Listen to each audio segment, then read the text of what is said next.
If you have heard come back when you have a lead, you are not alone. In this episode of Capital Compass, we break down what investors actually mean when they say come back when you have a lead and how to convert these soft passes into momentum. You'll learn how to respond, create urgency, and move your race forward, even without a formal lead investor. How to handle comeback when you have a lead. This is one of the most common and most frustrating responses that founders hear during early stage fundraising.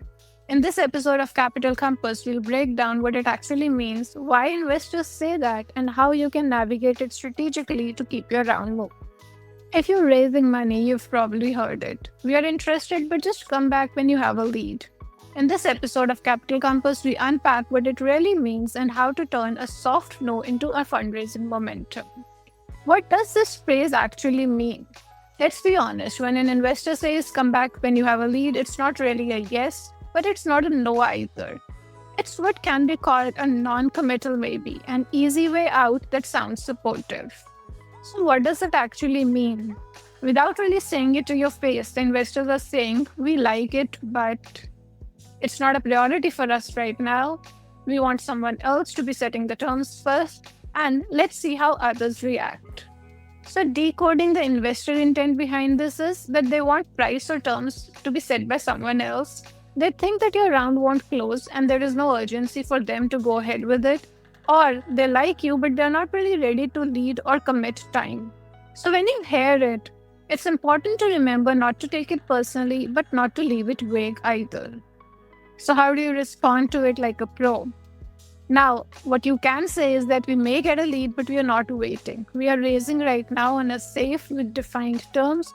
You can join the round at this stage or wait until the terms change. You can set a valuation cap, make the ask, and move on. Creating forcing functions. Now, fundraising always moves faster when you create urgency. Demo days do this as well, but so can you. You can create this urgency by saying that we are closing $X by this particular date. We already have $Y committed, or we are using a rolling safe and allocating in tranches. There is another thing that goes on in the investing sphere. Build around a lead myth.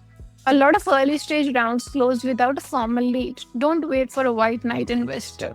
You can use rolling safes, party rounds, or tranche commitments without trigger thresholds. In closing, we like to say that don't chase soft maybes, make the ask. Lead with confidence, don't wait for a lead to start raising. Use momentum and scarcity to your advantage. That wraps up this episode of Capital Compass. Hope you've enjoyed this episode. Do stay tuned in for more episodes which drop in every few days. And if you're raising, do share your pitch deck at pallavisehgal.com/pitch deck for review and feedback.